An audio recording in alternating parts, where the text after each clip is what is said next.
중생과 칭의는 하나님의 뭐다?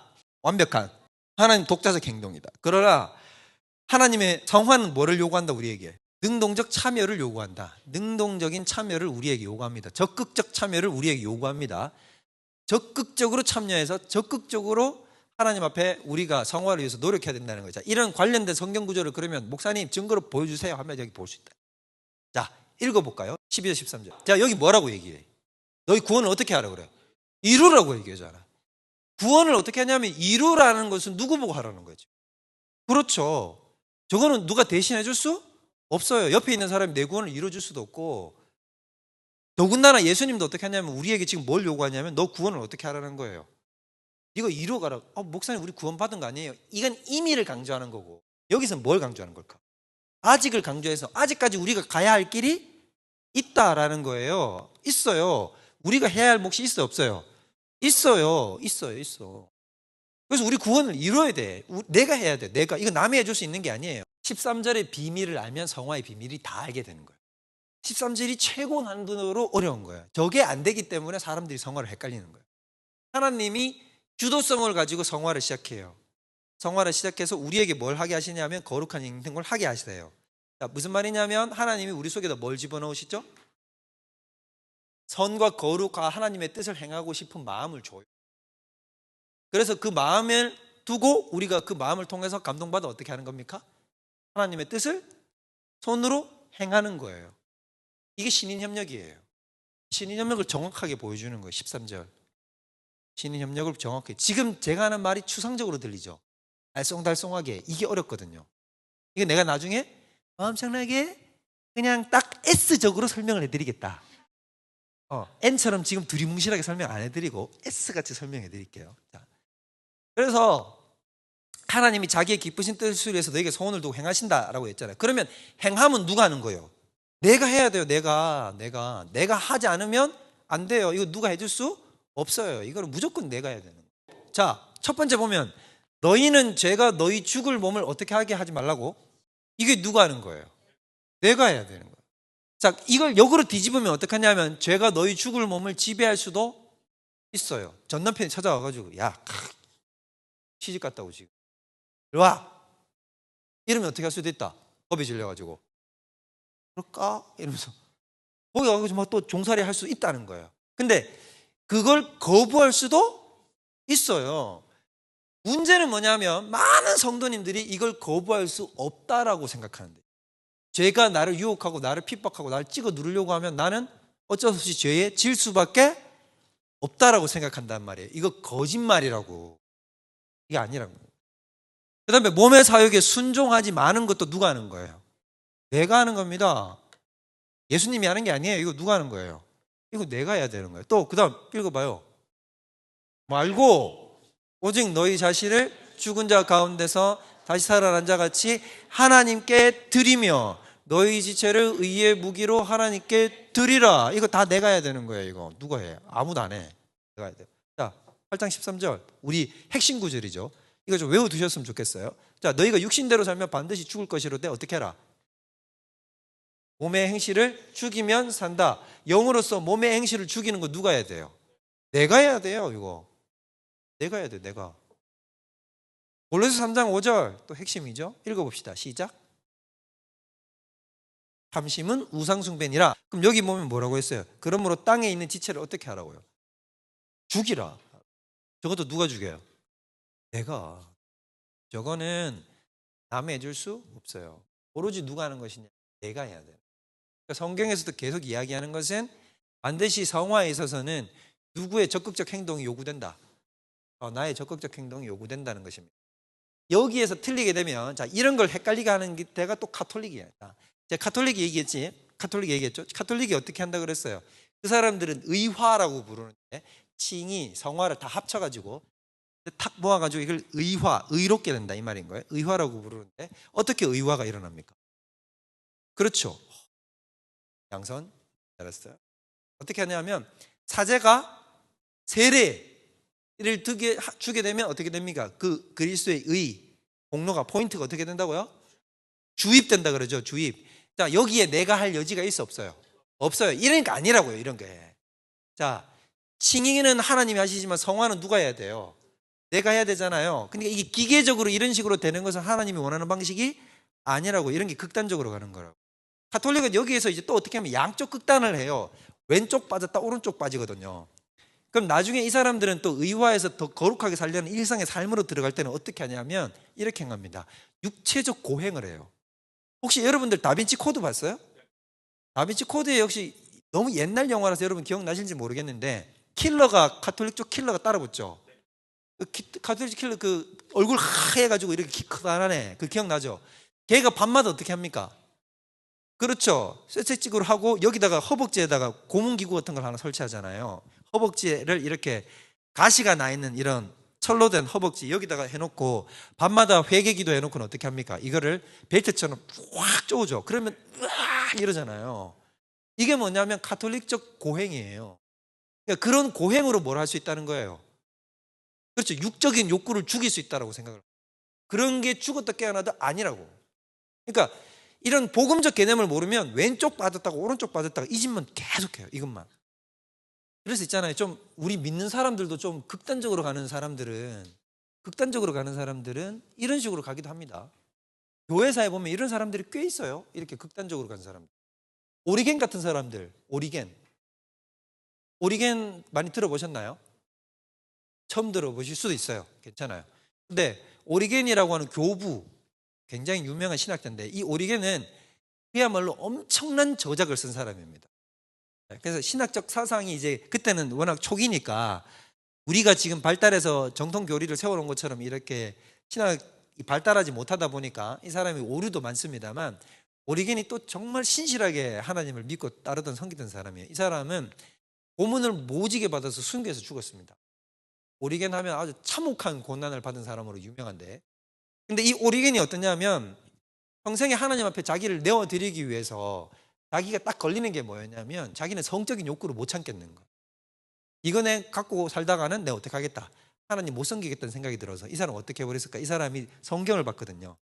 그래서 성경을 보고 뭐라 그랬냐면 네 눈이 너를 범죄하거든 어떻게 해버려라, 뽑아버리고 잘라내버리라 이러니까, 그래서 어떻게 했냐면 자기가 자기 그 물리적 거세를 해버렸어요. 물리적 거세를 해버리고 어떻게 했냐면, 그리고는 이제 자기와 같이 이렇게 그 평생 이제 그렇게 산 거죠.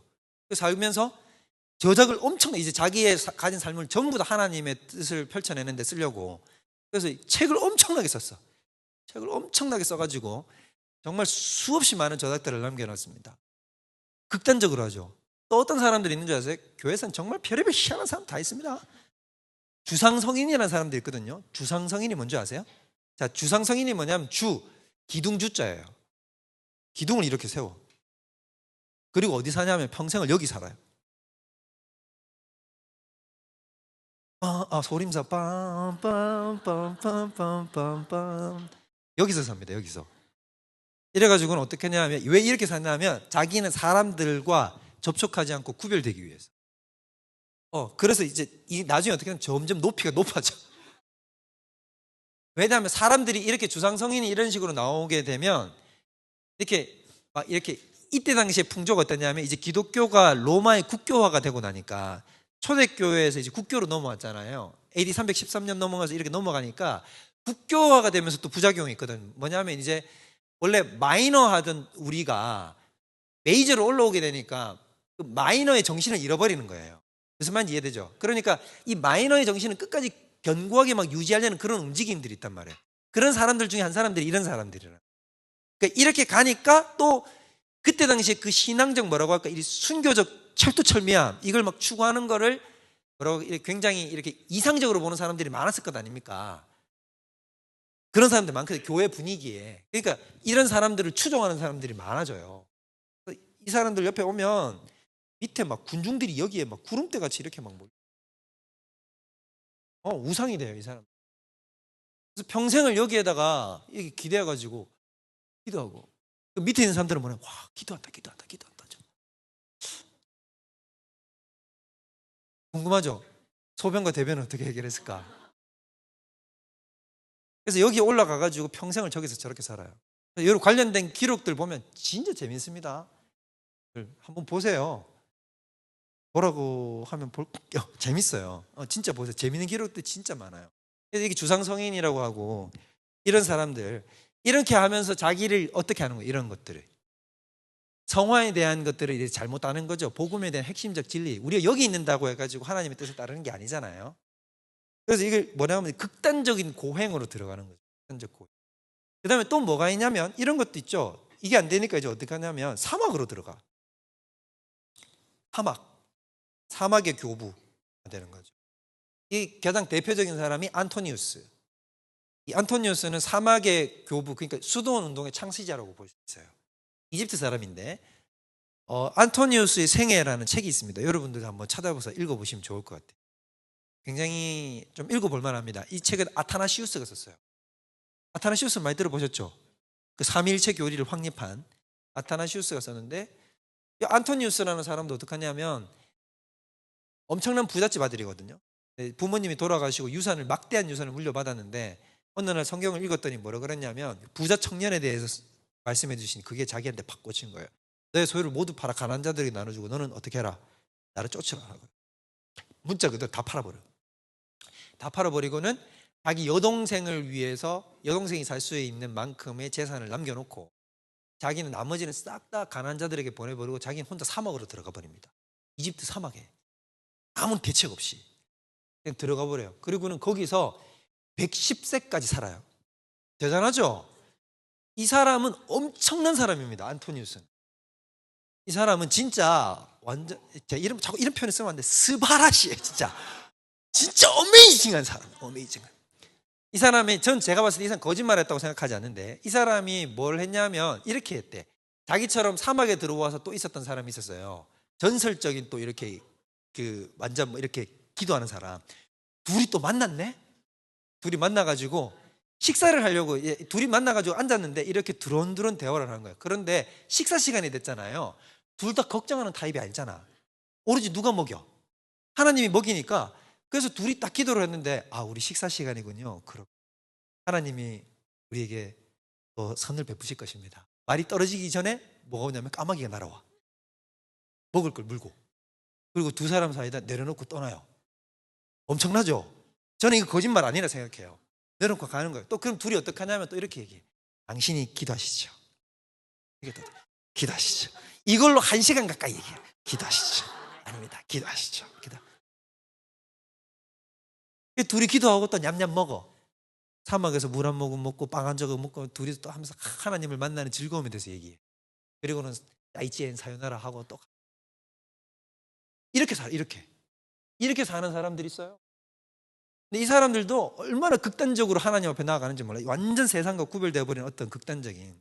안토니우스는 약간 결이 다릅니다만은, 근데 이런 식으로 잘못된 성화를 추구하는 사람들은 어떻게 될 수 있냐면 극과 극을 오간다. 극과 극을. 아예 내가 할 거 없다고 하거나 아예 내 힘으로 다 이겨내려고 하거나, 그래서 막 자기를 극단적으로 찍어 누르는 형태, 이런 건 올바르지 않습니다. 그러면 균형 잡힌 게 뭐냐를 우리가 이제 알아야 되겠죠. 자, 신자에게는 자유가 있어요. 이 두 가지. 이건 찍으세요. 자, 이거는 찍으세요. 이거는 평생 간직하세요. 이거 어디 가서 못 들어요. 자, 그러니까 첫 번째는 뭐냐면 뭐의 자유? 외적 신분의 자유. 이게 무슨 말이냐면 우리의 신분이 뭘로 바뀌었다? 의인이 됐다 이 말이에요. 이걸 강조하는 거예요. 제가 그래서 여러분한테 끊임없이 묻죠. 여러분 의인입니까? 죄인입니까? 의인. 뭘 강조하는 거냐면 내 삶 속에 지금 죄가 없다는 얘기를 하는 게 아니라 나의 신분은 뭘로 바뀌었다? 의인이 됐다. 여러분은 이제 다리 밑에 거지가 아니라 뭐다? 공주요 왕자다 이 말이에요. 무슨 말인지 이해되죠? 자, 이게 신분의 자유예요. 이게 왜 자유냐면 더 이상 우리에게는 정죄함이 없어요. 내가 죄를 저질렀다고 해서 의인의 신분이 변하여 죄인이 되는 게 아니에요. 우리는 언약적으로 갈아타버렸거든. 그렇게 해서 더 이상 우리가 저지른 어떤 행동에 의해서 내가 죄인으로 전락된다 안 된다? 안 됩니다.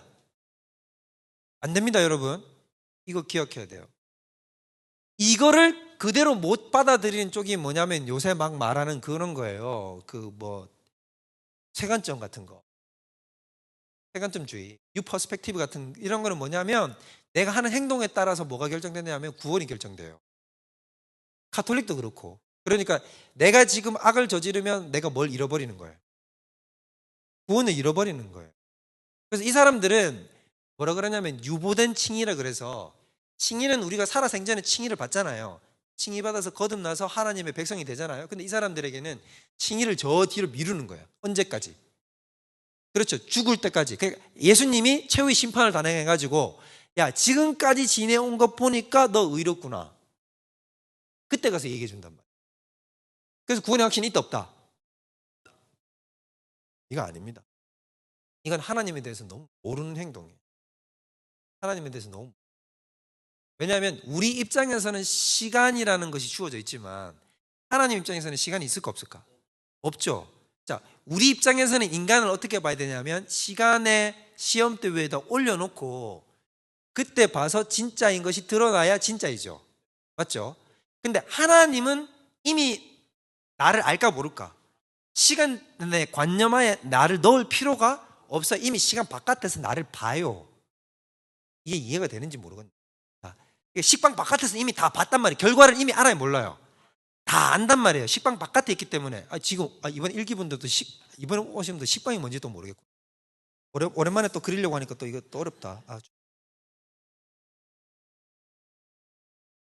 아버지 힘을 주소서. 오, 괜찮다. 자, 이게 식빵이에요. 이게 뭐냐면 이쪽이 시간의 흐름. 자, 요게 공간이란 말이에요. 이런 식으로 자를 수 있겠죠. 이렇게 단면으로 자르면, 슬라이스로 자르면 이렇게 자를 수 있잖아요. 이렇게 자를 수 있잖아요. 이게 시간에 따른 이게 다 한 공간식이 되는 거죠. 자, 보면 태초에 빛이 있으라면 빵 터지잖아요. 시간과 공간이 시작된단 말이에요. 팍 하고 시작돼가지고 쫙 펼쳐지죠. 그 다음에 맨 마지막은 뭐냐면 이게 종결된단 말이에요. 예수님이 다시 오시면 시간과 공간이 딱 새하늘과 새 땅이 건설된다는 게 이런 거예요. 근데 하나님은 어떻게 했냐면 우리는 이 속에 들어가 있어요. 어떤 특정 시간에 어떤 장소에 우리는 여기에 있잖아요. 자, 근데 하나님은 어떻게 됩니까? 이걸 이렇게 본다니까. 지금 이 시각으로 이렇게 본다고. 우리를 이 시각으로 본다고요. 자, 그러면 하나님에게 있어서는 어떤 사람의 결과가, 자, 내가 얘를 구원했어, 칭의했어 라고 하면 이루어진 거야, 안 이루어진 거야? 이루어진 거죠. 이미 이루어졌어요. 그러나 그게 하나님의 뜻이, 하나님은 어떻게 하냐면 시간과 공간 속에, 특히 시간 속에 집어넣어서 어떻게 하냐면 우리는 시간의 테스트를 받게 만들어놨다고. 자, 예를 들자면 이런 거라고요. 자, 보세요. 하나님은 이스라엘 백성들을 놓고 가나안에다가 집어넣어 주겠다고 얘기했어요. 약속을 했죠. 약속을 하잖아요. 그게 인간의 입장에서는 뭐예요? 약속이에요. 하나님이 나한테 해주신 약속이에요. 그러나 하나님 입장에서는 이미 이루어졌을까 안 이루어졌을까? 이미 이루어진 거지.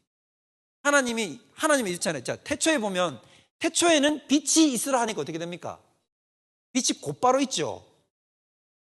시간이 창조되기 전이니까 그냥 바로 그 즉시 이루어져 버린단 말이에요. 물론 지금도 하나님이 그렇게 할 수 있지만, 근데 하나님이 어떻게 했냐면 하나님의 약속이라는 것이 하나님의 그 말, 화행이라 그러는데, 하나님의 말이라는 것이 우리의 삶 가운데 들어오면 이게 시간에다가 이렇게 흩어져서 여기에서 역사가 되게 돼 있단 말이에요. 그래서 우리 입장에서는, 이 안에 들어가 있는 이 사람의 입장에서는 뭐같이 느껴지냐면 하나님이 얘기한 것이 25년 뒤에 이루어지고 30년 뒤에 이루어지지만 하나님 입장에서 보면 뭐예요? 그냥 이미 이루어진 거야. 이미 이루어진 거야. 그러니까 봐. 만약에 하나님이 내가 너 구원하기로 했어 라고 얘기를 해. 나 구원했어. 너는 구원자야 라는 거잖아요. 그랬다는 얘기는 이미 하나님 편에서는 구원된 거죠. 그런데 이 안에서는 어떻게 되는 거예요? 시간으로 늘어놓으니까 뒤에 가서 결판이 나는 것처럼 보이잖아요. 그러면 이렇게 유보된 칭의라는 게 왜 틀리냐면 이런 걸 모르는 거지. 생각해보면 유보된 칭의는 하나님도 어떻게 해봐야 안다는 거예요. 너를 지켜봐야 안다는 거잖아요. 이게 말이 되냐면 하나님은 어떻게 이미 결론을 봤어. 이미 보고 있다니까. 이미 나를 보고 있어요. 이미 결론적 나를 보고 있단 말이에요. 근데 거기에 대고 무슨 유보적 칭의가 있어요? 이건 아니에요. 그러니까 핵심적인 건 뭐냐면 우리가 지금 믿고 있는 게 맞다라는 얘기를 제가 하려고 이렇게 가는 거예요. 그래서 우리는 뭐냐, 외적 신분은 이미 하나님이 우리를 의인이다라고 불렀단 말입니다. 그러면 우리는 이게 죽었다 깨어나도 변해요, 안 변해요? 안 변해요. 왜냐하면 하나님은 이미 나를 의인이라고 결정지었고, 이 안에서 내가 모르지만 지금 죄 저지르고 있지만 하나님은 궁극적으로 그 구원을 완성시켜놨기 때문에. 자, 그 다음에 두 번째 자유가 뭐가 있느냐, 내적 상태의 자유가 있어요. 내적으로 자유롭다. 이건 무슨 말이냐면 중생은 새롭고 신비한 내적 성향의 권세와 영적인 능력이다. 이게 중요한데 의인이라는 걸 알면서 위에 걸 알잖아요. 내적 상태의 자유라는 것은 무슨 말이냐. 로마서 6장을 펴보세요. 자, 우리 이따 말았죠? 6장 14절. 자, 여기 뭐라고 돼 있어요? 너희는 어디에 있지 아니하고? 자, 죄가 너희를 일단 주장한다 못한다. 이게 핵심이에요. 자, 죄가 나를 주장하고 흔들 수 있다 없다. 전 남편이 나한테 와가지고 나를 흔들 수 있다 없다. 근데 목사님 전 남편 가끔 자주 찾아와가지고 저를 흔드는데요.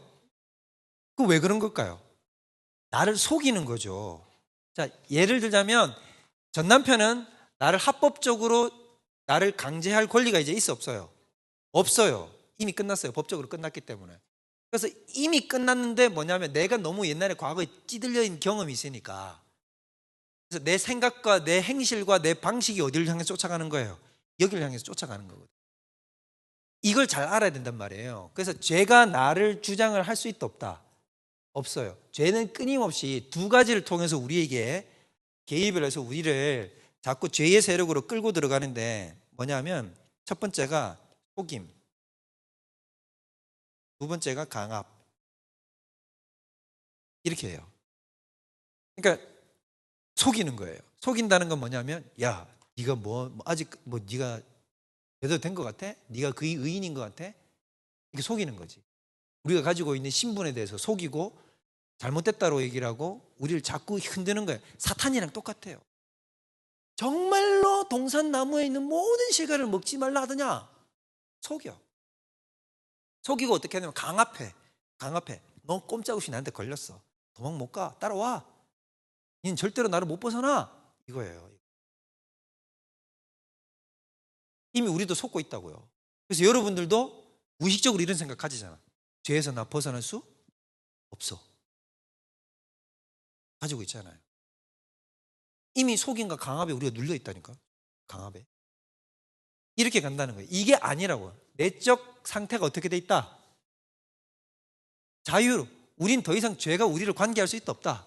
없어요. 그래서 뭐라 그러냐 여기 얘기하잖아요.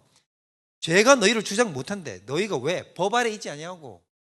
죄가 나를 주장할 수 있는 것은 법적 근거를 가지고 그렇게 하는 거거든. 너 율법에 저촉된 인간이야 이라는 거거든요. 근데 이미 율법 누가 해결해 버렸어? 예수님. 예수님의 무슨 순종? 그렇죠. 역시 적극적 순종으로 어떻게 했냐면 이미 해결했어.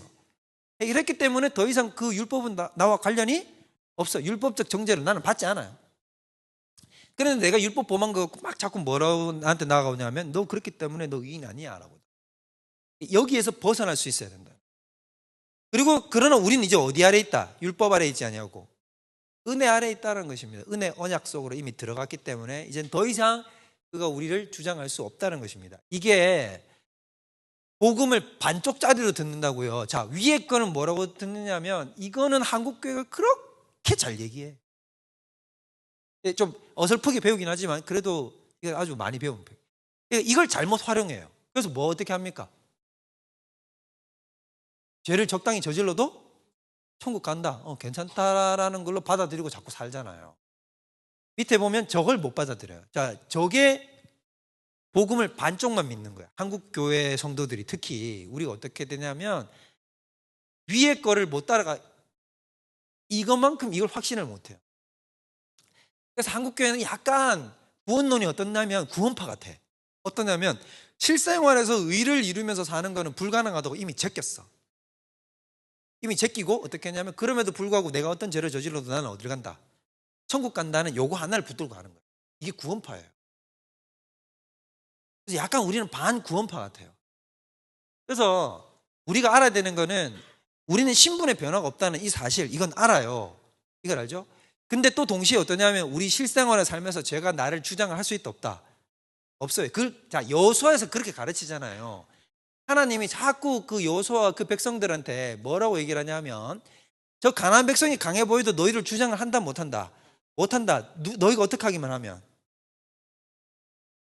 나를 믿기만 하면 너희가 나를 믿기만 하면 여호와 하나님만 붙들기만 하면 저들이 너를 이길 수가 없다라고 얘기를 하는 거예요.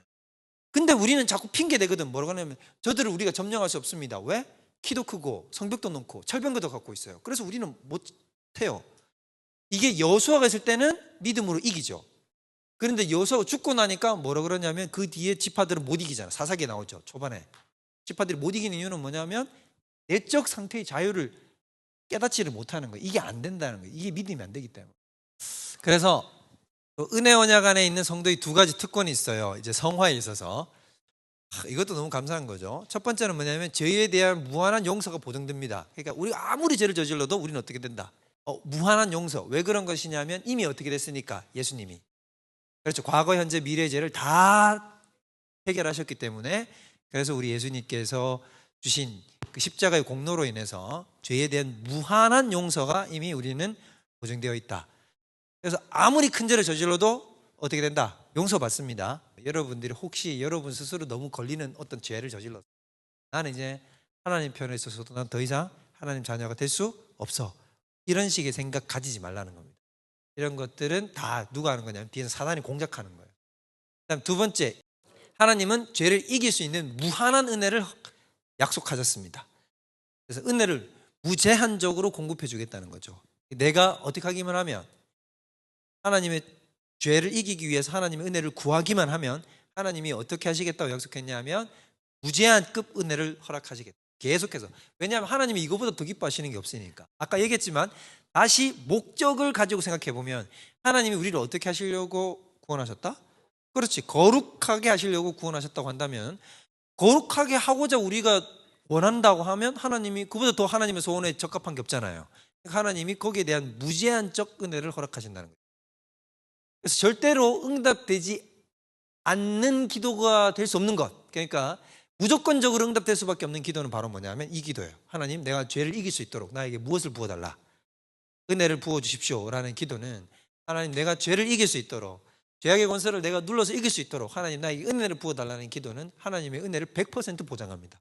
그래서 여기서 보면 이거는 이제 뭐가 전제되어 있는 것이냐면 이렇게 되는 거예요. 신자가 의지로서 선을 선택하고 그것을 행할 수 있는 은혜를 진심으로 구한다면 하나님은 그 일을 행하기에 적합한 은혜를 무한히 공급하신다. 여기에 뭐가 지금 전제되어 있습니까? 신자가 의지로 선을 선택하는 것이 전제되어 있죠. 이게 무슨 말이냐면 저 기도를 올려드려지려면 이렇게 돼. 하나님, 나는 뭘 택하고 싶습니다. 선을 택하고 싶다는 거잖아요. 그럼 여기 자유의지가 있어 없어요? 있죠. 있어요. 자, 자유의지가 있어요. 자, 얘기 드렸지만 중생되기 이전의 사람에게는 자유의지가 있다 없다? 없어요. 왜냐하면 선이란 개념조차도 모르고 하나님에 따른 선, 하나님에 따른 선이라는 개념 자체도 모르고 선을 택하고 싶은 욕망도 없고 선을 따라가고자 하지도 아니하고 선을 이해할 수도 없다. 이게 성경에 일관된 얘기예요. 고린도전서 2장, 로마서 8장 계속해서 얘기하지만, 그러니까 이런 생각조차도 없단 말이에요. 그런데 우리가 성령을 통해서 선이 무엇인지 알게 되고 그 다음에 하나님의 뜻을 행하고자 하는 마음이 생기고 그 뜻을 행해서 나아가고자 하는 심령이 생기잖아요. 이게 이제 뭘 할 수 있게 됐냐면 선과 악을 분별하기 시작하고 선을 택하려는 마음이 있단 말이에요. 물론 잔존하는 죄의 세력 때문에 자유의지에 방해를 받죠. 방해를 받지만 그러나 우리는 뭐를 회복했다? 자유의지를 회복한 겁니다. 자유의지를 회복해서 우리는 어떻게 했냐면 이제 선을 행하려고 하면 할 수 있다는 것입니다.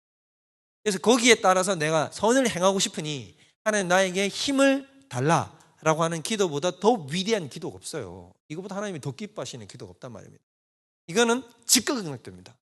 그래서 무한한 은혜를 공급하십니다. 이것만큼 하나님이 기뻐하시는 기도가 없고 즉각 응답된다. 해봐라. 제발 좀 해보세요. 제발 좀 부탁드려요. 그래서 바른 성화로는 뭐냐? 이걸 잘 봐야 되는데 이거 첫 번째 거 너무 중요해요. 자, 보면 뭐냐면 이렇게 생각하는 경우가 많아요. 내 삶 속에 나는 이 죄악만 빠져나가면 나는 좀 괜찮을 거다. 맞죠? 그죠? 내가 술 취함에 빠져 있어. 아, 제발 이놈의 술만 내가 끊으면 난 다른 거는 막 이렇게 도박도 안 하고 바람도 안 피고 나는 뭐 음란하지도 않은 것 같고 나 괜찮은데, 나 이 정도면 괜찮은 사람인데 난 지금 어디에 임박혀 있다? 술에 임박혀 있는데 이 술 좀 내가 끊어내면 괜찮아. 아니에요. 착각이야. 죄는 총체적입니다.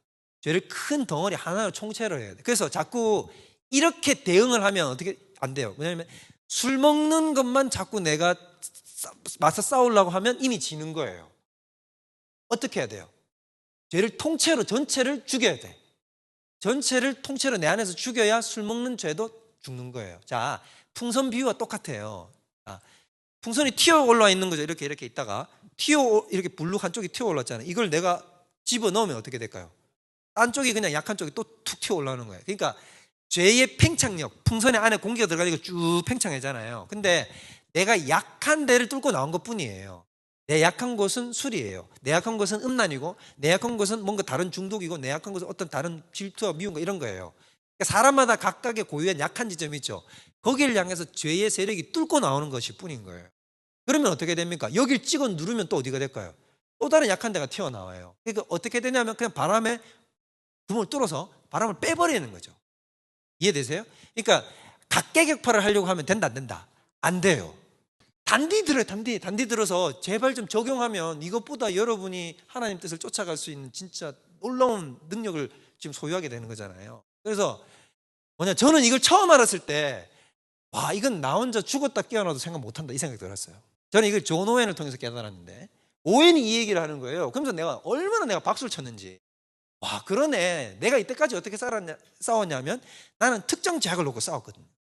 근데 그게 아니야. 그걸 아무리 건드려봐야 그건 나에게 일시적 효과만을 줄 뿐이에요. 어떻게 해야 된다고요?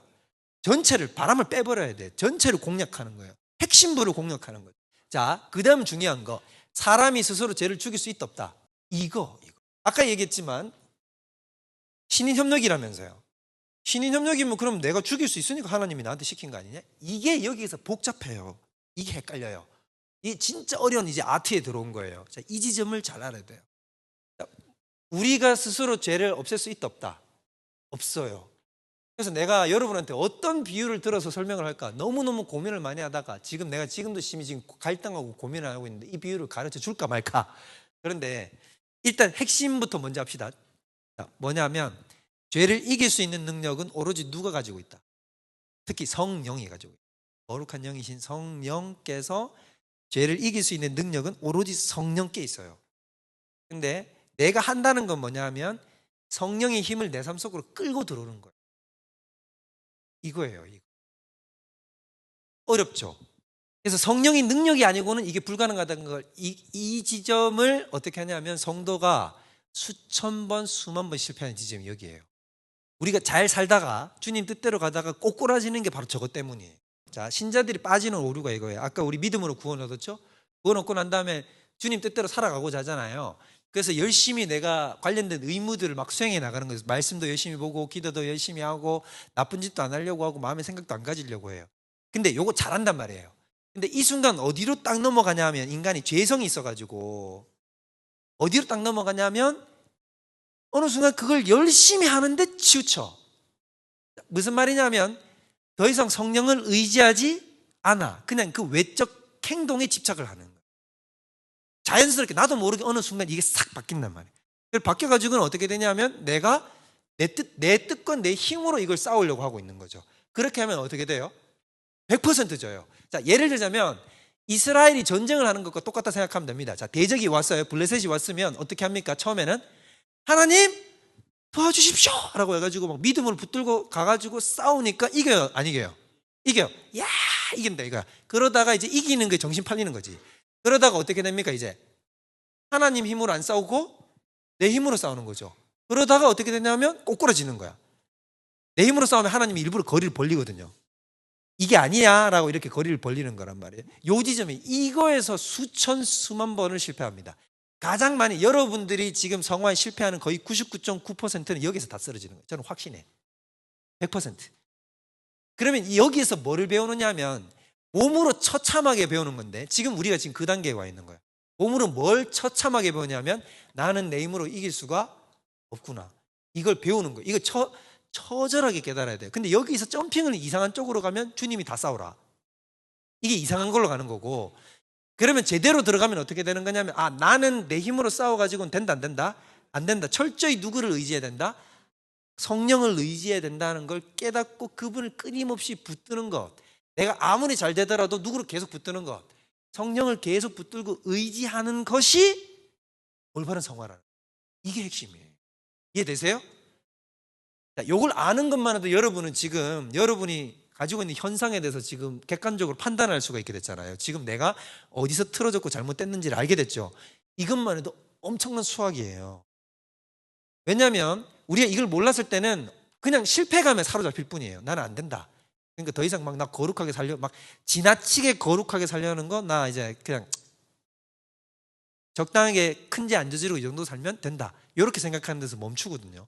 이게 아니라는 거죠. 그래서 내가 하나님을 의지할 때 어떻게 하냐면 끝까지 의지하고 가는 게 안 돼요. 예를 들자면 저는 이렇게 비유할 수 있을 것 같아요. 자전거 타는 것처럼. 자전거를 탈 때 어떻게 하냐면 균형을 잡고 이렇게 양발로 균형 잡고 이렇게 가잖아요. 결국 균형 잡고 가는 것만큼 먼 거리를 가는 거죠. 그죠? 그러다가 어떻게 되냐면 내가 너가 이렇게 탁 하면 그냥 탁 쓰러지는 거잖아요. 초반에는 우리가 어떤 사람마다 이 가는 거리가 다른 거예요. 초반에는 어떻게 하냐면 주님 의지해가지고 쪽쪽쪽쪽 가다가 폭 쓰러져. 근데 이제 나중에 이런 것들을 훈련을 거듭하면 어떻게 될 수 있을까요? 이제 롱텀으로 달릴 수 있는 거죠. 롱텀으로 달릴 수 있는데 롱텀으로 달린다고 해가지고 일평생 안 쓰러지는 사람이 존재할 수는 없다. 그게 완전론은 안 된다는 얘기고, 웨슬리는 이게 너무 롱텀으로 잘 된 적이 있는 거야. 그러니까 이게 뭐냐면 나 잘 탄다! 라고 외친 거예요. 자, 무슨 말 이해돼요?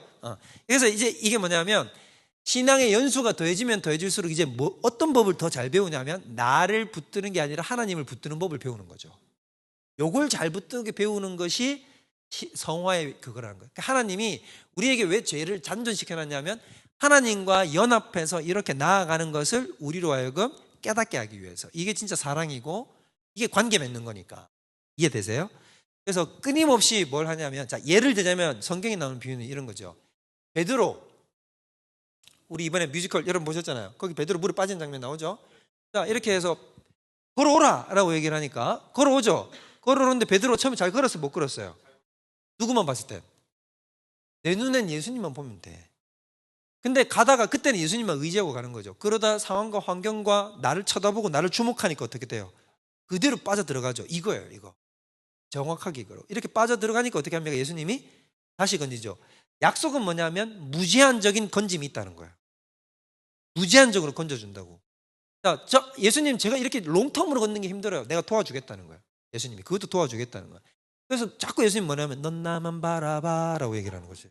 그래서 다른 거 주목하지 말고 예수님만 딱 바라보게 해가지고 끌고 들어오게 하는, 이게 삶의 핵심적 요소가 돼야 된다. 그래서 마치 이 얘기가 얼핏 들으면 어떤 느낌으로 들리냐면, 목사님 아까 그거랑 이게 비슷한 것 같은데 내가 하지 말고 하나님이 하게 하라. 아니야. 자, 이 지점을 다른 지점을 이제 설명드리면 이거예요. 제가 전에도 말씀드린 적이 있지만 하나님하고 우리가 신인 협동으로 작동할 때는 어떤 방식으로 작동하는지를 제가 설명드릴게요. 아까 신인 협동이라고 그랬잖아요. 그럼 우리는 어떻게 생각하냐면 이 지점이 어려운 거예요. 인간이 하는 것하고 하나님이 하시는 부분, 이거를 뭘로 생각한다? 평소에 사람들은 플러스로 생각해. 이거예요. 이 관계로 생각해. 그래서 어떻게 하냐면 도합 100을 끌어내기 위해서 뭐 인간이 50을 하고 하나님이 50을 해서 100을 끌어내는 방식, 이런 걸 신인협력이라고 생각한단 말이에요. 그런데 이게 아니에요. 이 방식이 아니에요. 내가 어느 일정 부분을 감당하고 하나님이 어느 일정 부분을 감당하는 듯한 이런 게 협력의 태도가 아닙니다. 이렇게 가면 뭐가 문제일까? 뭐가 없어지죠? 뭐가 빠지죠? 딱 보면 여기서는 뭐가 빠지냐면 관계라는 게 들어갈 여지가 없어요. 왜냐? 자, 잘 보세요. 내가 못해. 내가 빵이야. 내가 빵이라도 내가 못하면 누가 다 하면 돼? 하나님이 다 하면 되죠. 반대로 하나님이 안 해도 누가 다 하면 되죠? 내가 다 하면 되죠. 여기에는 상대가 이런 거예요. 많이 해주면 좋고 안 해줘도 상관없는 거죠. 관계라는 게 필요해요, 안 필요해? 필요 없어요. 그냥 이거는 누가 다 해도 돼요. 한쪽이 다 해도 돼. 내가 다 해도 되고 하나님이 다 해도 돼요. 이런 거는 저는 뭐라고 부르냐면 분업적 협동관계. 분업이야. 그냥 컨베이어 벨트 돌아가는 거지. 그냥.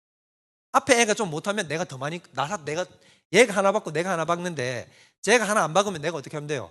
그냥 2개 박으면 되는 거예요. 이해되세요? 자, 이렇게 가게 되면 뭐가 없냐면 관계라는 게 개입될 여지가 없어요. 아시겠어요? 자, 그래서 여러분들이 고민하는 게 이거잖아요. 내가 도대체 얼마를 하면 되고 하나님이 도대체 얼마를 하면 됩니까? 라는 부분인데 여기에서 바로 여지 없이 딱 드러나는 거죠. 그러면 올바른 관계는 뭐냐? 무슨 관계로 들어가면 되죠? 더하기가 아니라 곱하기예요. 곱하기. 곱하기로 들어가면 됩니다. 인간 곱하기 하나님은 100이 튀어나와요. 물론 100은 아니, 이거 뭐라고 얘기하여튼, 자, 결과가 나와야 되는데, 보면 여기서는 곱하기로 들어가는 순간 뭐가 되냐면 관계가 철저하게 개입돼요. 상대가 어떻게 하느냐에 따라서 결과가 완전히 달라져 버리거든요. 자, 아까 얘기한 것처럼, 자, 내가 전혀 안 한다, 나가 제로다, 그럼 이쪽이 아무리 커도 어떻게 돼버려요? 제로예요. 자, 내가 아무리 열심히 해도 하나님이 날 돕지 않아, 그러면 어떻게 돼버리죠? 제로예요. 결과는 안 나온단 말이에요. 여기는 뭐가 반드시 개입되죠? 관계라는 것이 개입된단 말이에요. 관계라는 거. 이 지점을 깨닫는 거라고. 이 지점을. 이걸 깨달아야 돼요. 그래서 아까 그 틀린 게 뭐냐면, 내가 하지 말고 누가 하게 하라? 하나님이 하게 하라는 건 위로 생각하는 거예요. 이렇게 내가 어차피 100을 못 만들어내는 저런 결과, 내가 하는 거는 그냥 0.1에 불과하다, 그러니까 아예 그건 없애버려라. 누가 다 하게 해라? 하나님이 다 하게 해라. 네 제로다, 이쪽이 100 만들면 된다. 맞는 말처럼 들리는데 그건 아니라고. 그렇게 되면 하나님 입장에서는 뭐가 필요 없어요? 관계가 필요 없어요. 너 안 하고 내가 다 하면 되니까. 이건 관계가 아니라는 거예요. 그런데 이렇게 되는 거예요. 그래서 하나님은, 자, 생각해보면 하나님은 이미 나에게 100을 다 만들어낼 수 있어 없어요? 능력이 있어 없어요? 능력이 있잖아요. 그러면 하나님 입장에서는 내가 어떻게 해주기만 해도 돼요. 반응만 해줘도 돼. 자, 예를 들자면, 자, 여기 보면 100이 나와야 된다 치면 하나님이 100 하면 되잖아. 내가 얼마만 해주면 돼요? 1이라는 얘기는, 야, 그냥 겨다씨만큼 어떻게 하기만 해. 믿어. 그러면 어떻게 된다고? 산이 바다로 또 빠진다니까. 누가 다 한다고요? 하나님이 다 해요. 능력의 심이 큰 것은 누구에게 있고? 하나님께 있고라는 게 바로 이 얘기라고요. 오케이? 바로 이거예요. 이게 비밀이에요. 이게 비밀. 그래서 아무리 적어도 내가 어떻게 하기만 하면 돼요? 진심으로 내가 하나님께 은혜를 구하고 간구하고 반응하면 된다니까. 그래서 내가 청동기, 석기를 들고도 누구를 이길 수 있냐면 철병거를 이길 수 있는 게 바로 여기서 나오는 거예요. 이해되세요? 하나님이 우리한테 진짜 원하는 건 믿음의 신실한 반응. 이걸 해서 하나님을 철저히 의지. 자, 그럼 곱하기가 뭐냐? 목사님, 곱하기가 뭔지도 가르쳐 줄게요. X 방식으로. 곱하기가 뭐냐면 이걸 말로 풀었으면 이거예요. 의지. 뭐라고요? 의지라고. 자, 어떻게 하면 된다고? 의지하라고. 의지. 그분을 의지하는 거예요. 의지한다는 것은 내가 그분께 신뢰하고 그분께 내어 맡기고 그분을 전적으로 붙드는 거야. 내 힘으로 안 된다. 자, 의지, 저 곱하기가 내 삶 속에서 나오기 위해서는, 잘 봐요. 이쪽으로 옮겨가. 이쪽으로. 이걸 절감해야 돼. 하나님이 그래서 이걸 자꾸 반복 연습을 시키는 거예요. 내 힘으로 안 된다, 내 힘으로 안 된다, 내 힘으로 하다가 안 된다, 하다가 쓰러진다를 느끼면 어떻게 해야 된다?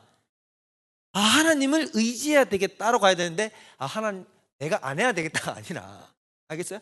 이렇게 가면 어떻게 해야 된다고요? 하나님을 의지해야 되겠다. 그 의지가 뭐냐면 곱하기라고. 의지하면 곱하기라고. 의지하면 곱하기라고. 의지, 믿음, 의지. 어떻게 하는 게 곱하기라고요? 의지해라 하는 거예요. 하나님을 의지해서 하나님을 제발 좀 붙들으라는 거지. 붙들면 어떻게 되냐면 내가 그분의 능력이 작동해서 내가 비록 행하는 것이 작을지라도 하나님의 폭발력은 커져버린다니까요. 자, 예를 들어서 설명할게요. 저는 자연계에 이런 원리가 있다고 생각합니다. 여러분들 핵폭탄이 터지는 원리 알죠? 핵이 발생하는 원리는, 여러분 그 유명한 E는 MC 스퀘어. 자, 옛날 스퀘어 맞아요. 제곱이에요. 플루토늄 7kg 있으면 핵폭탄 하나 나오거든요. 7kg 해봐요. 여러분이 지금 저 헬스클럽 가가지고 한쪽에 드는 아령 무게 하나, 그겁니다.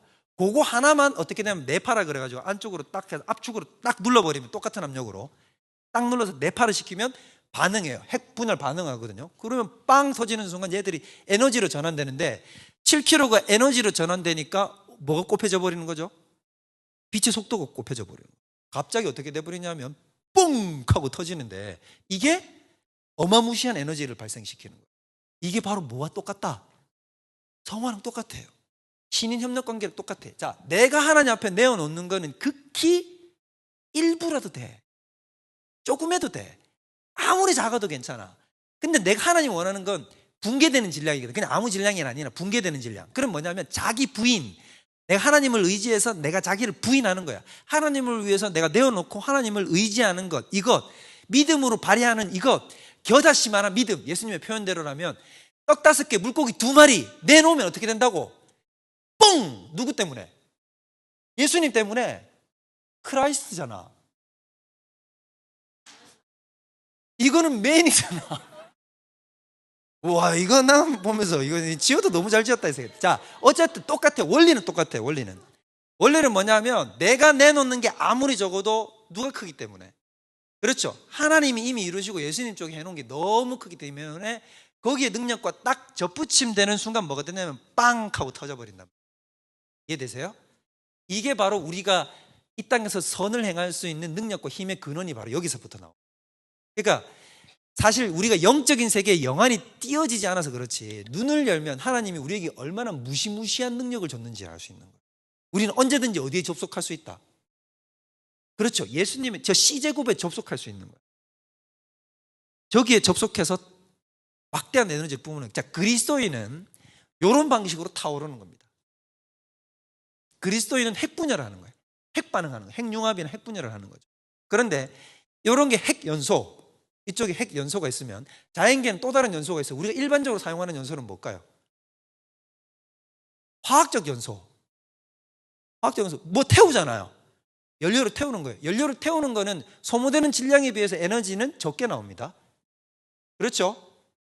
그렇잖아요. 여러분 지금 기름값 때문에 지금 골치 아프잖아요. 난방비 때문에. 그렇잖아요. 그거 다 합쳐봐야 요만큼. 우리가 도시가스 7kg 쓸까 뭐 많이 써봐야 100kg 쓰겠어요? 자, 근데 그거 했는데도 그만큼 에너지가 많이 안 나오잖아요. 근데 하나님 앞에 내가 딱 이렇게 화학적 연소 방식으로 타는 인생은 어떤다면 자기 힘으로 타는 인생. 그래서 잘 보면 가시떨기 나무를 하나님이 딱 보여주잖아요. 자, 이게 가시떨기 나무라고 생각해 봅시다. 이렇게 했는데 불이 이렇게 붙었죠. 거룩하다. 자, 이렇게 불이 붙었는데 살라져요, 안 살라져요? 안 살라지죠. 이건 성령이 불이 붙었다.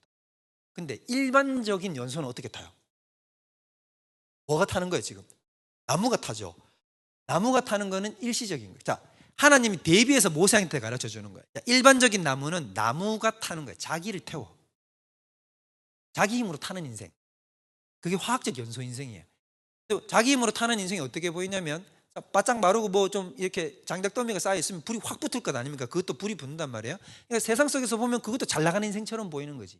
그러나 시간이 지나면 어떻게 해요? 곧 사그러들어. 오래 가지도 못하고 위력도 세지도 못하고 사그러드는 인생이야. 이게 인간이 자기 힘으로 불타는 인생. 자기 야망, 자기 힘, 자기 능력, 자기 지혜, 자기가 가지고 있는 권세로 불타는 인생. 이게 화무 11호 얘기하죠.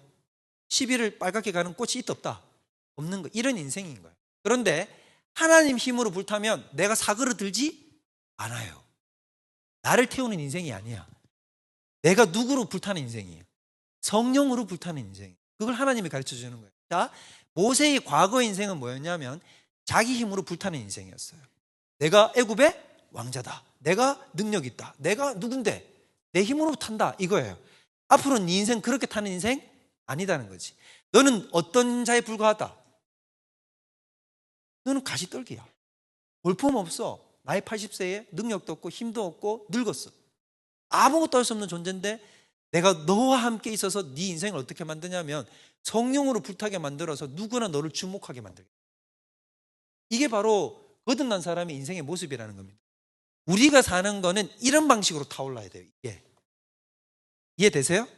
그러니까 성화가 딱 저거예요. 저걸 어떻게 하냐면 내 힘으로 붙들고 확 하면 한 일주일, 2주일 뭐 내가 잘하는 것처럼 느껴질 수 있어요. 근데 그건 오래 못 가요. 그리고 힘도 없어요. 어떻게 해야 된다고요? 주님을 붙들어서 의지해서 그분께 전심으로 제대로 된 나의 믿음을 조금이라도 바쳐지면 떡 5개 물고기 2마리더라도 예수님의 손에 딱 받쳐지는 순간 뭐가 일어나느냐? 5,000명을 먹이고도 남는 폭발의 역사가 일어난다는 거예요. 오케이? 자, 이거의 핵심입니다. 기 있는 자는 들으면 되겠죠?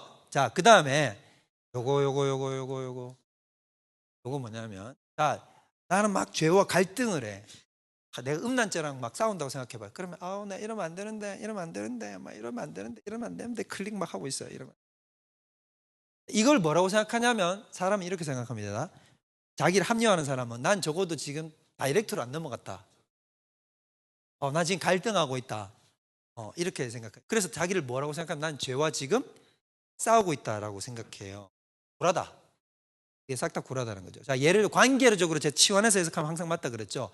여러분의 남편 애인이 뭐라고 생각하냐면 저 바람난 여자가 있는 거예요. 근데 그 여자한테 자꾸 이렇게 생각하는 거지. 내가 가면 안 되는데, 내가 가면 안 되는데, 가면 안 되는데, 가면 안 되는데, 가면 안 되는데 하면서 가.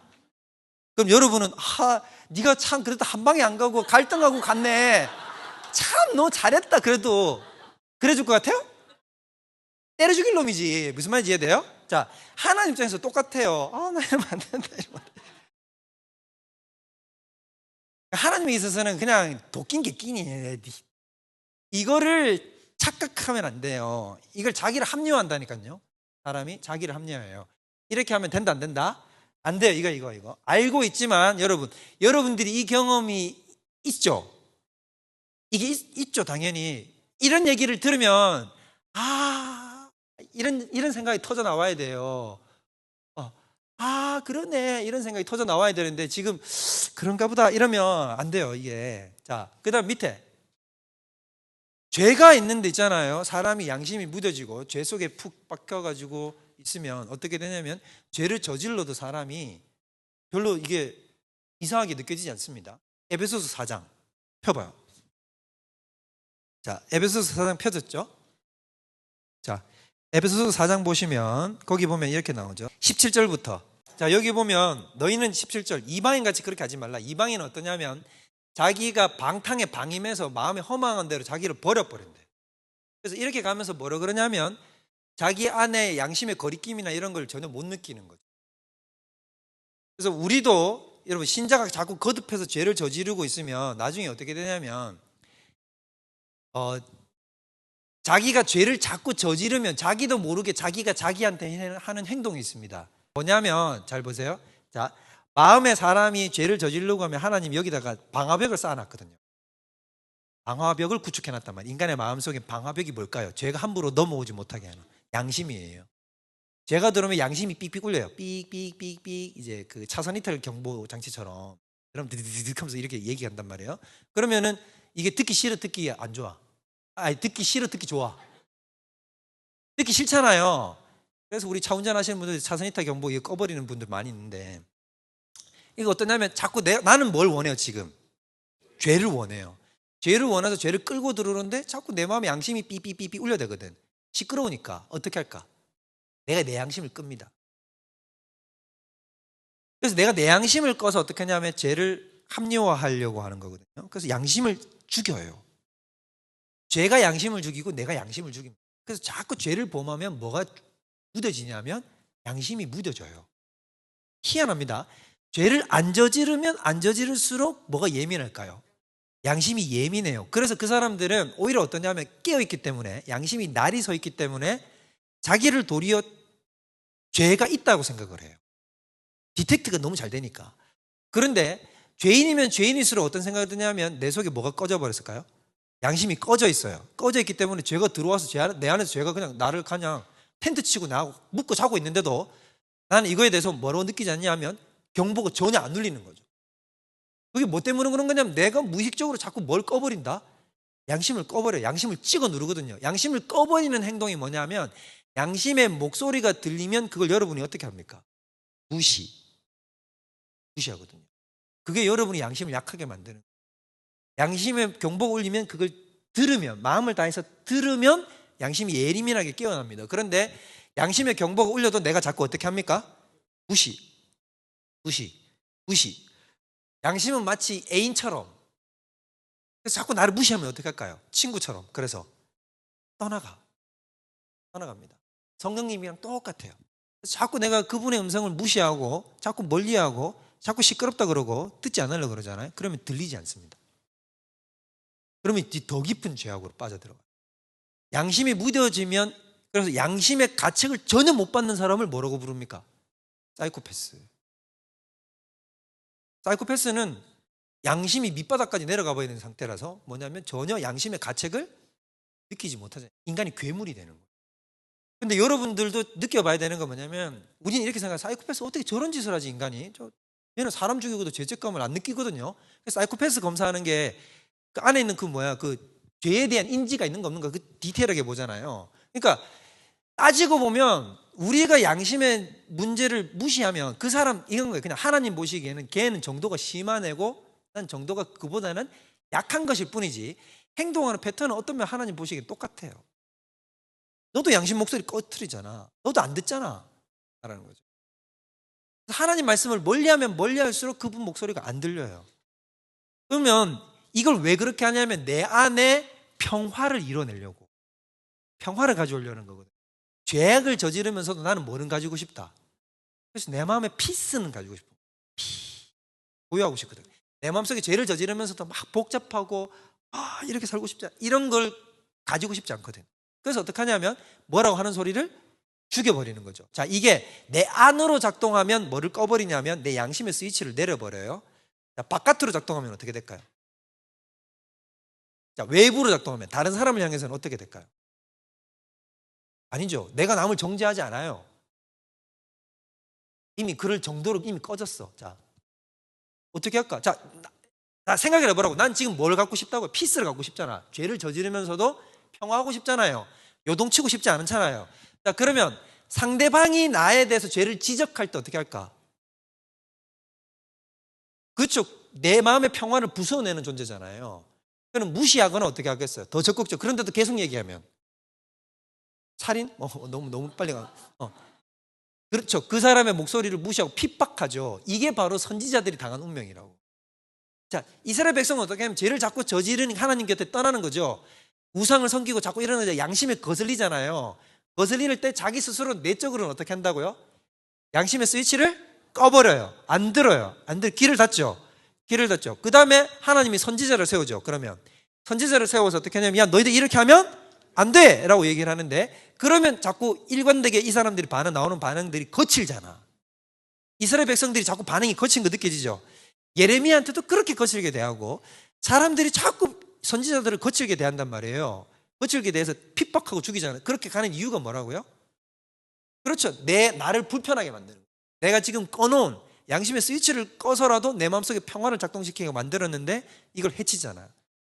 나를 죄인 만들고 있잖아. 나를 힘들게 하고 있잖아. 그래서 어떻게 하면 그 사람을 핍박합니다.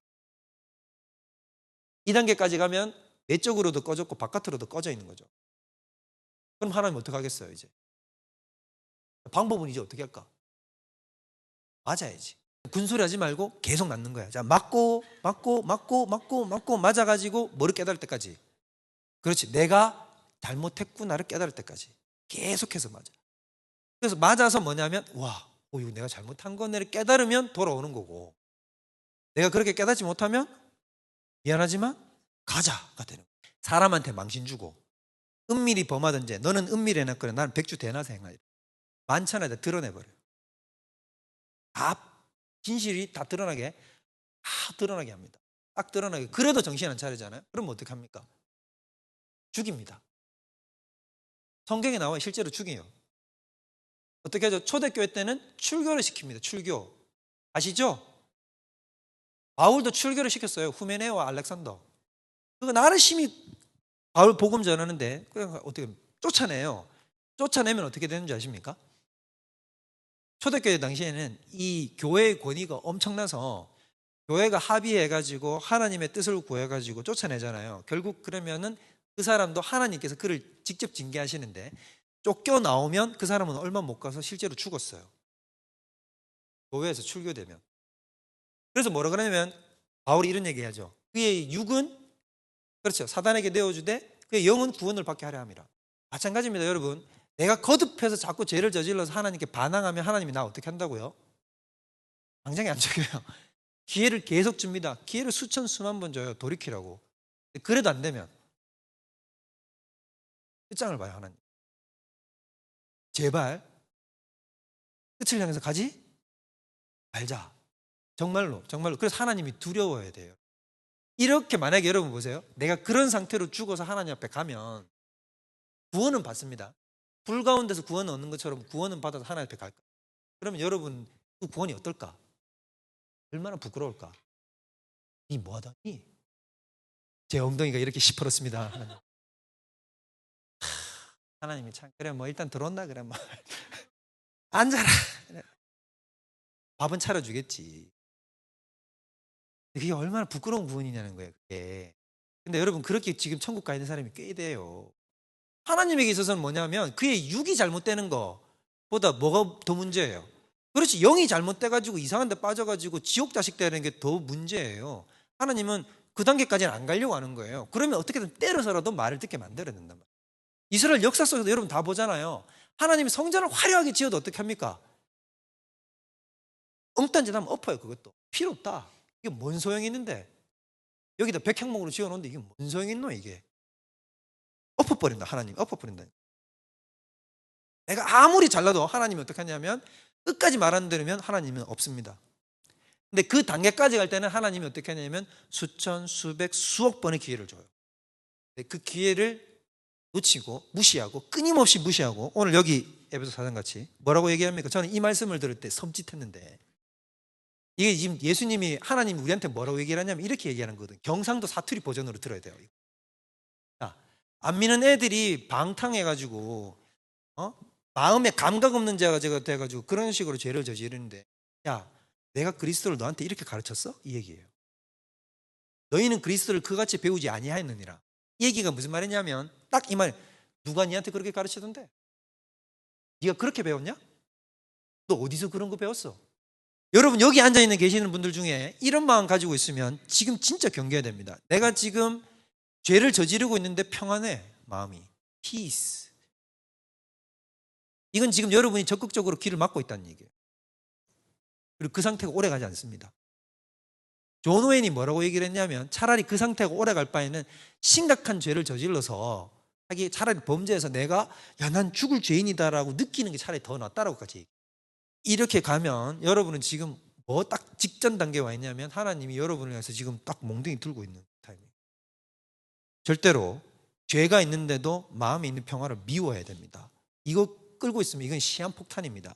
언제 터질지 모르는 폭탄을 내가 안고 있는 거예요. 그래서 깨어있는 사람일수록 어떤 말씀을 사모하고 어떤 말씀에 깊이 감격하냐면 하나님이 나에게 질책하시는 말씀을 불편해하지 않아요.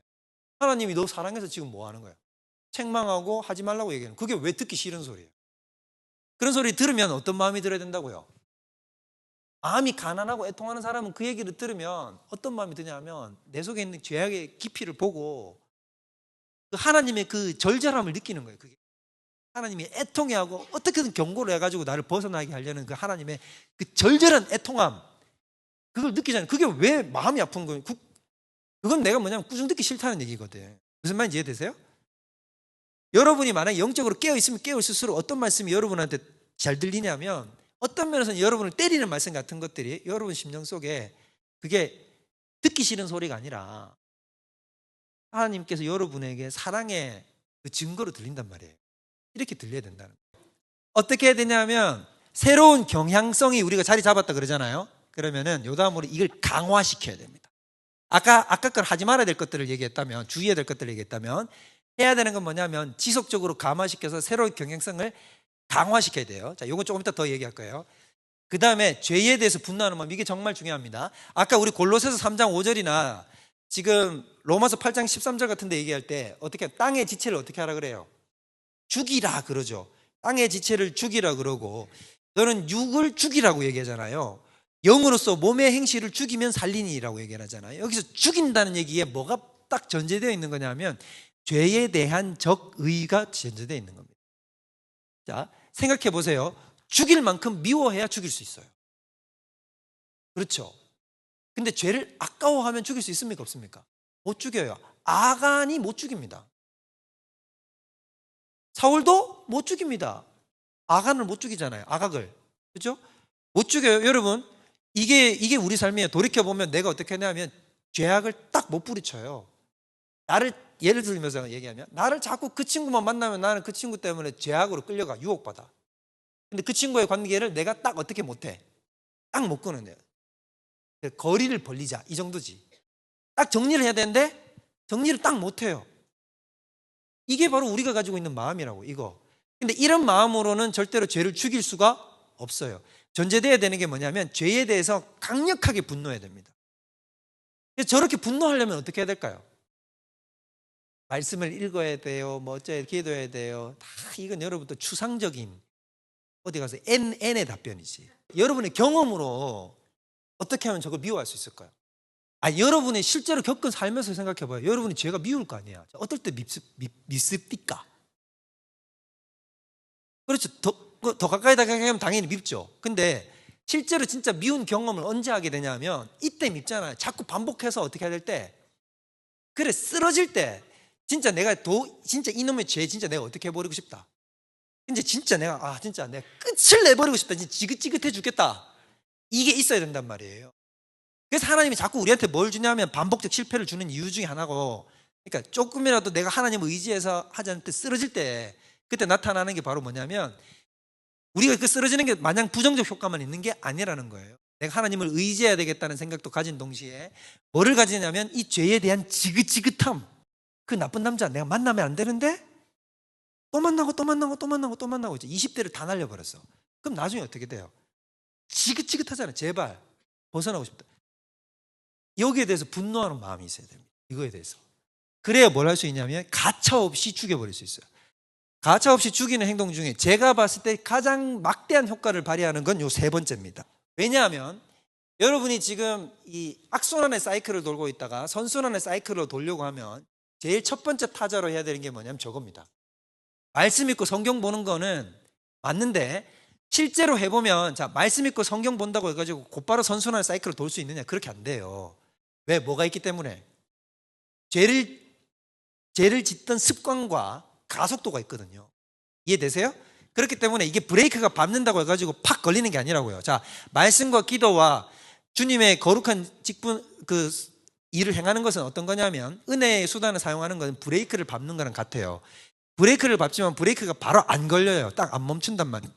그러면 어떻게 되냐면 내가 가는 죄악의 삶이 가속도가 있기 때문에 그대로 흘러가요. 그럼 이걸 어떻게 해야 될까? 계속 흘러가게 놔둘 수는 없잖아. 일단 브레이크가 거는데 그럼 어떻게 해야 돼요? 가도 갈 수 없게 만들어야 된다고. 목사님 그게 무슨 말이에요? 이게 무슨 말이냐면 내가 브레이크를 거는데 내 삶이 죄악으로 향해서 가도 이게 갈 수 없도록 만들어 버려야 된다. 예를 들자면 이런 거지. 내가 술 먹는 죄를 보면요. 자꾸 술이라고 얘기해서 미안하지만 일단 생각나는 게, 술 먹는 죄를 내가 자꾸 범하잖아요. 그럼 범하면 내가 당장에 말씀 읽고 회개했다 해가지고 당장 술이 끊어지느냐? 그렇게 안 되잖아요. 그때 여러분을 믿지 말라고. 희한하게 우리는 하나님은 안 믿으면서 나는 믿습니다. 그래서 어떻게 하냐면 자꾸 나 안 먹을 수 있어. 안 먹을 수 있어. 안 먹을 수 있다. 왜냐면 은혜 받았거든. 자기가 은혜가 뭔가 충만하거든. 그러니까 자꾸 어떤 말 할 수 있어. 나 안 먹어. 그럼 어디 자리 가면 안 가죠? 술자리 가가지고 안 먹을 수 있어. 앉아 있으면 어떻게 될까요? 그리고 몸이 그걸 원하거든. 몸은 이미 왜냐면 여러분의 그 술 마시던 거에 세팅이 돼 있어요. 은혜 받았다고 해가지고 여러분 성령 충만했잖아요. 성령 충만해가지고 소주잔 딱 입에다 대면 어떨까요? 소주가 달까 쓸까? 경험 있네. 여전히 혓바닥엔 달게 작동합니다. 희한합니다. 그때 어떻게 해야 될까요? 그러면 이게 가속도라고요. 일단 브레이크는 걸었는데 발을 안 멈추잖아. 그러면 이게 어떻게 해야 되냐? 방법이 뭐예요? 선한데 지혜를 짜보라고. 이때 내가 그렇다. 또다시 이런 죄를 범할 수는 없잖아. 그러면 어떻게 하면 되겠냐고. 피한다고 될까 안 될까? 여러분은 아직도 피한다는 게 무슨 말이냐면 이게 아직도 나를 믿고 있는 행동이에요. 내가 피할 수 있어 라는 거지. 전화 오면 어떻게 한다는 거야? 야 가자 이러면 아니야. 그러면 또 전화 오면 안 받으면 되지.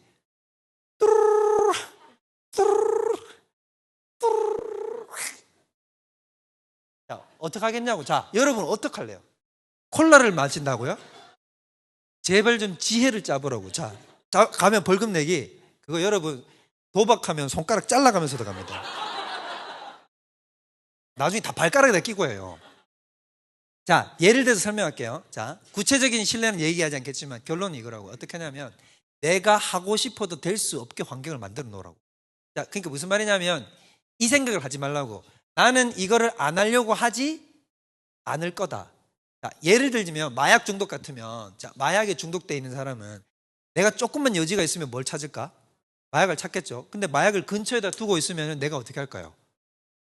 난 참을 수 있어, 참을 수 있어, 참을 수 있어, 이렇게 참을 수 있어, 없어요? 없어요. 그래서 마약을 끊기 위해서, 자, 그 사람은 마약을 끊어야 된다는 생각을 했으니까 브레이크를 걸었잖아요. 일단 브레이크를 걸었는데 내 몸은 뭘 원해요?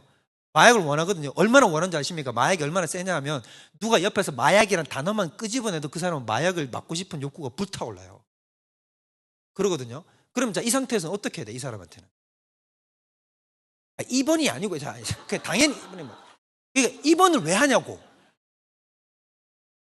그렇지. 마약을 아예 내가 구해도 구할 수 없는 환경 속에 내 자신을 밀어 넣어야 일단 그게 선제돼야 되잖아요. 이해가 돼요? 맞죠? 그게 돼서 내가 하고 싶어도 구할 수 없는 장소나 환경을 만들어야 된다고. 이해되십니까? 여러분을 믿지 말라고요. 죄를 저지를 수 있는 기회가 널려 있는데 내가 거기서 은혜 받았다고 해서 나 브레이크 밟았기 때문에 나 안 한다. 아니라고요. 어떻게 해야 된다고요? 그렇죠. 아예 할 수 없게 만들라고. 최대한. 내가 도박에 중독돼 있다. 그러면 진짜 말 그대로 아예 내가 도박을 하고 싶어도 할 수 없는 것들을 만들으라고.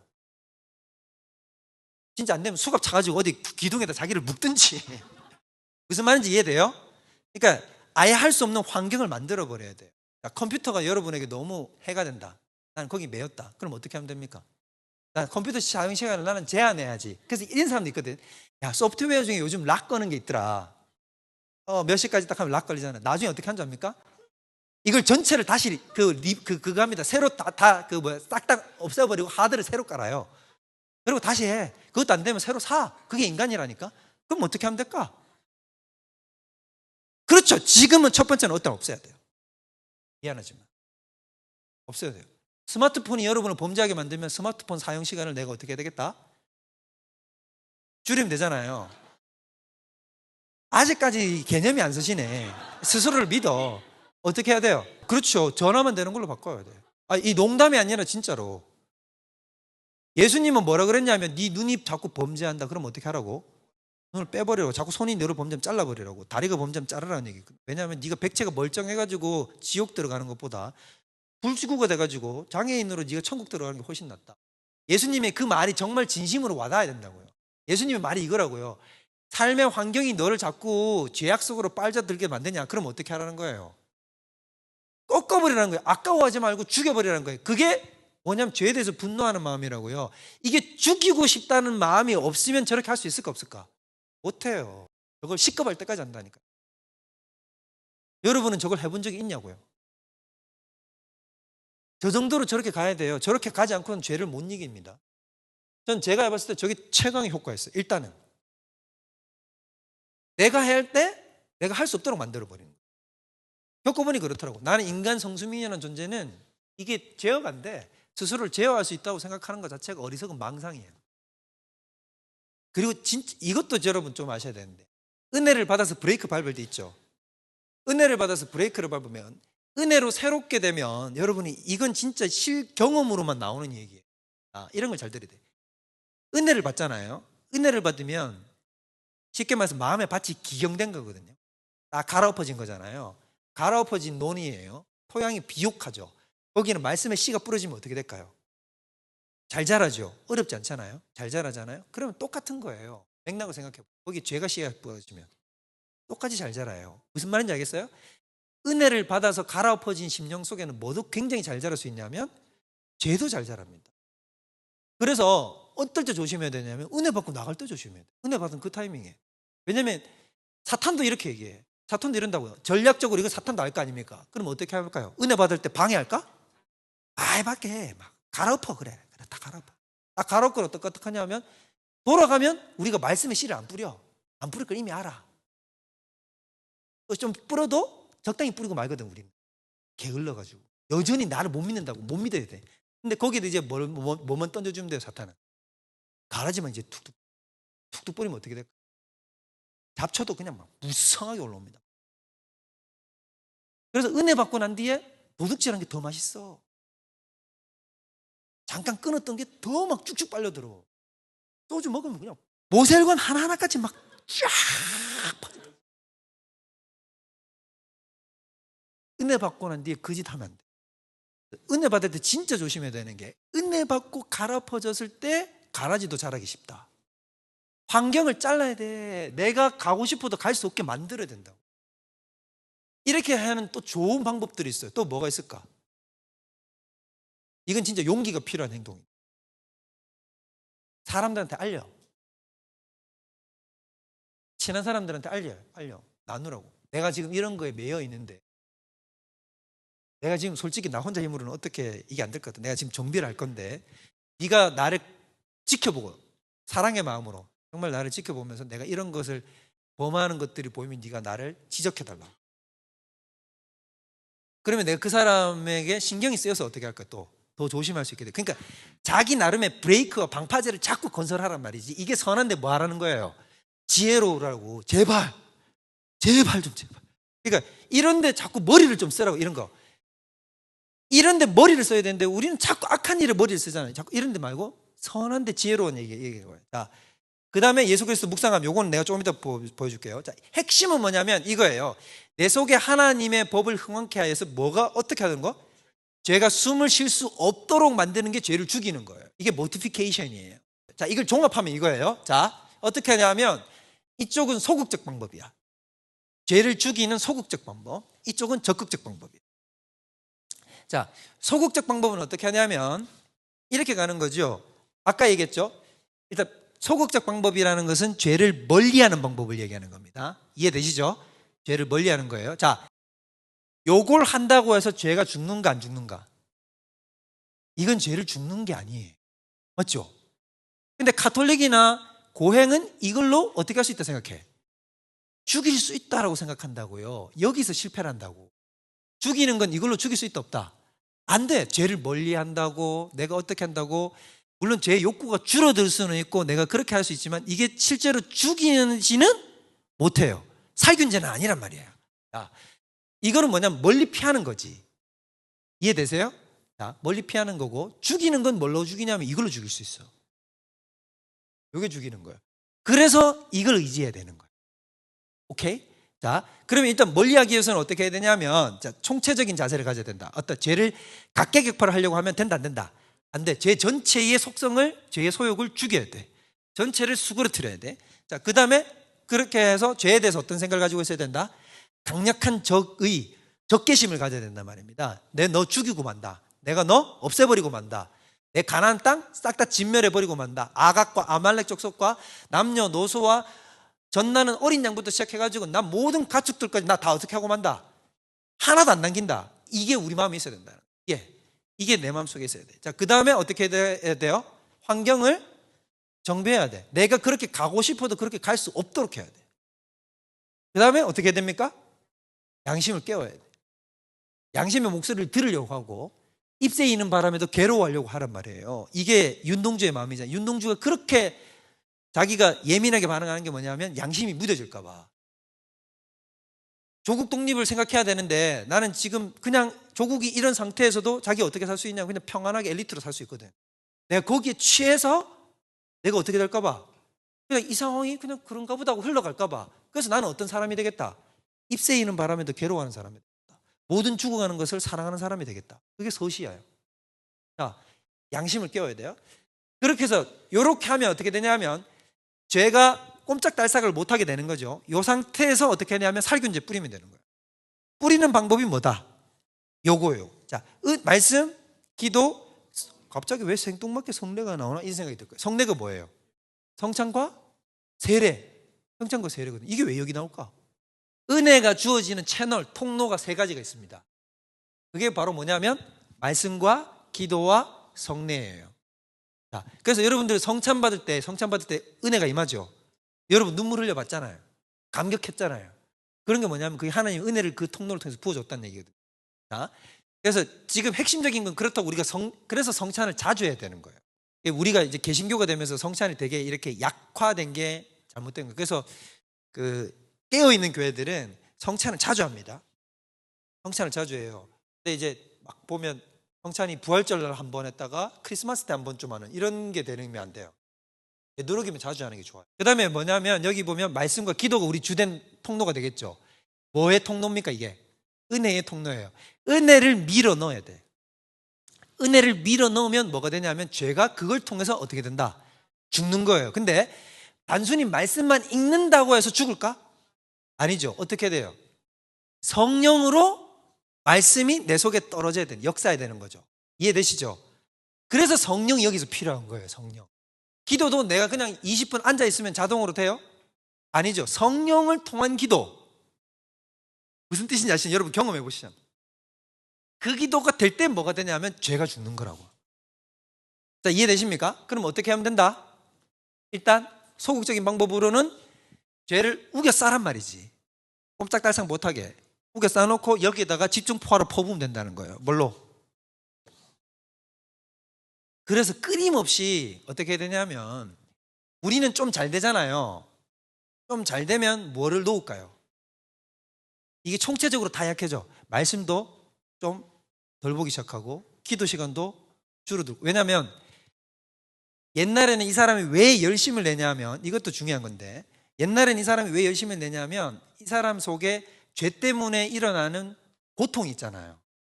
그것 때문에 어떻게 하냐면 하나님을 열심히 찾는 거거든요. 이스라엘이 당했을 때 사사기에 돌아가서 하나님을 찾듯이 찾았어. 그랬는데 자기가 또 이걸 열심히 했어. 총체적 이쪽도 하고 이쪽도 해가지고 좀 가라앉았어. 그러면 이제 뭐가 될까? 그 사람의 목표는 어디에 있냐면 마음의 평화에 있는 거거든요.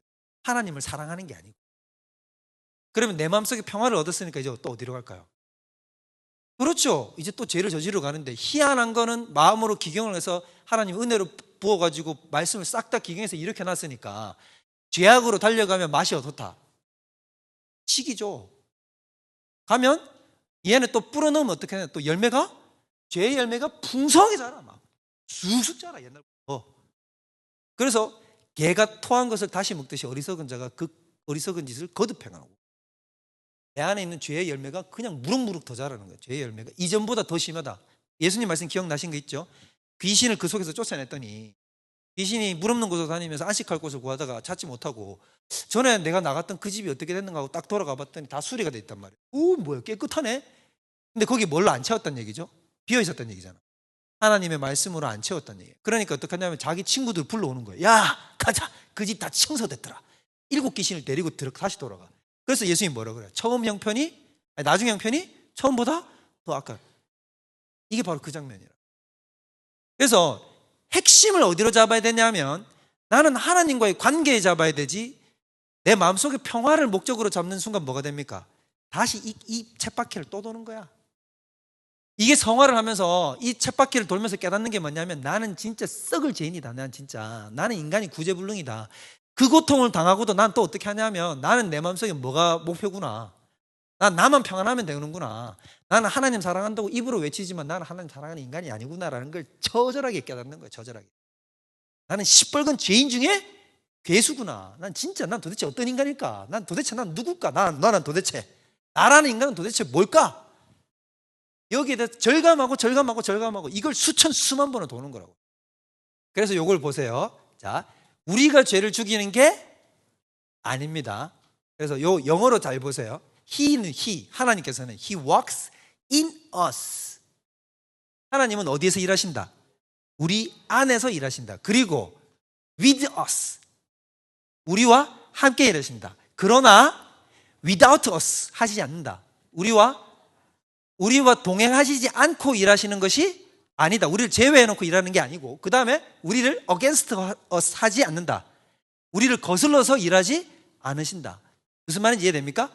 하나님은 우리 안에서 일하시고 우리와 함께 일하시지, 우리를 제껴놓고 우리는 우리의 거슬러서 일하지 않는다. 이게 무슨 말이냐면, 하나님은 내 생각과 내 의지를 벗어나서 일하시지 않는다. 억지로, 야, 네 하기 싫지만 내가 그냥 이렇게 하지 않는다. 하나님은 우리에게 뭘 요구한다? 의지, 내어놓기를 요구한다. 그렇다는 얘기는 뭐가 전제되어 있다는 얘기냐면, 내가 원하면 내어놓을 수 있다는 거잖아. 자유의지가 전제되어 있다는 거잖아. 거듭난 사람은 그럼 뭐를 가진다는 겁니까?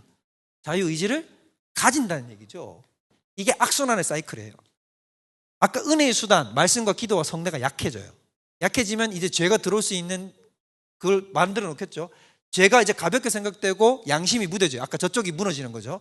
무뎌지고 죄가 들어오죠. 그러면 환경이 무너뜨려져요. 환경이 무너뜨려져서 내가 이제 방벽 쌓아놨던 것들을 방어벽을 스스로 막 해체시키기 시작해. 죄악의 환경 속으로 자기를 밀어넣죠. 죄를 탐닉해. 너무 좋아. 미치고 환장하겠어. 막 너무 좋아. 그리고 하나님과의 관계가 붕괴됩니다.